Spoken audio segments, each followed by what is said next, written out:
All right, well, thank you for inviting me to play a song. It's really nice. And it's a bright, sunny day, and I'm going to play this song called Light at the End of the Tunnel, which, it could be appropriate, seeing as we're coming out of COVID. It's called The Light at the End of the Tunnel.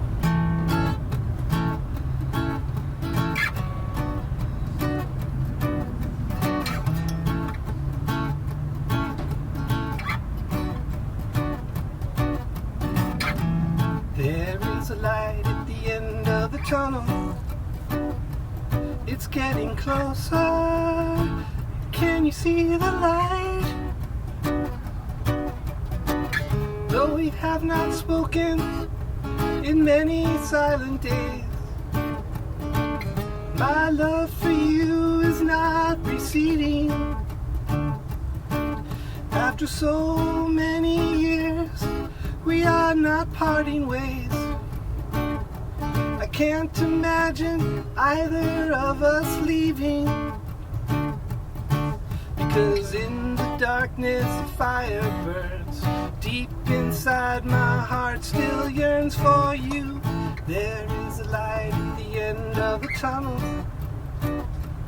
It's getting closer. Can you see the light? We've been a long, long time in the strife and the struggle. It's getting closer. Can you see the light?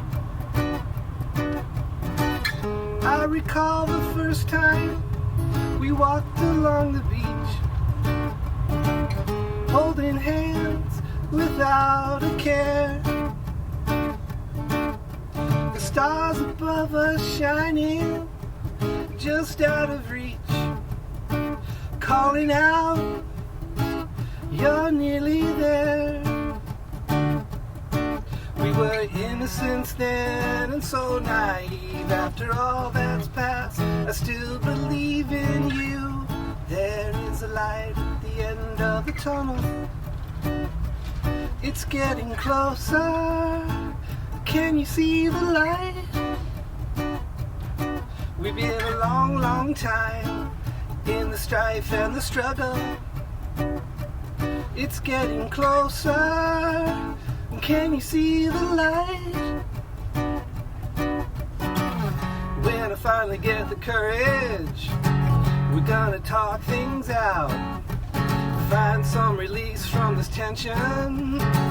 You will have no doubt my love for you is always there. I will always care about you. There is a light at the end of the tunnel.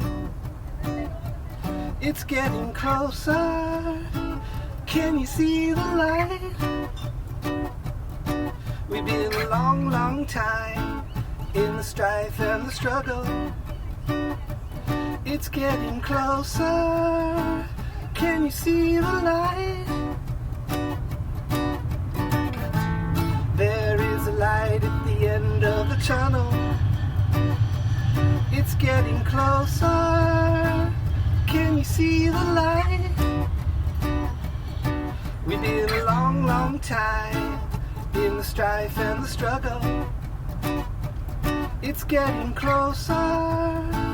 Can you see the light? Can you see it?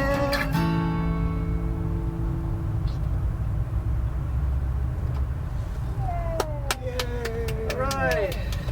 Nice.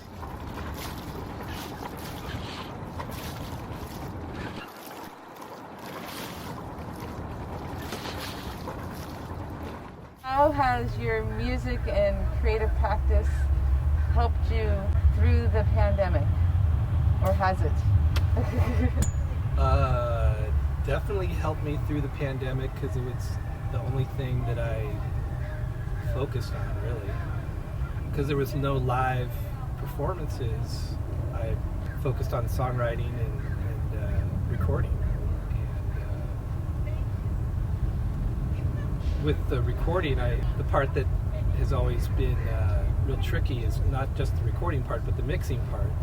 live music and trying to do gigs and promote gigs really takes a lot of effort. So I had all this, free mental space, and I always felt like I would never understand mixing.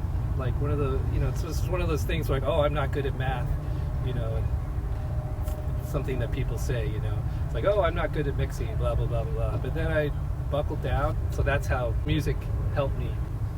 And I'm still learning, of course. I'm still feel like a total beginner, but now I feel like I can put something together and understand if someone gives me comments. Oh, one of the biggest things recently is understanding more about EQ and what the numbers mean, which it was always mysterious to me. And you've recorded and mixed a whole new album then? Yes, with my drummer. He recorded his parts at his place, and we would work out the arrangement, and then he would record his parts, and then I would do my parts, and we would go back and forth with all of it. And what's the album called? It's called, I think it's going to be called Alex Walsh Live, the Me Next to You World Tour, and it's a pretend live album, and so that's what it's called.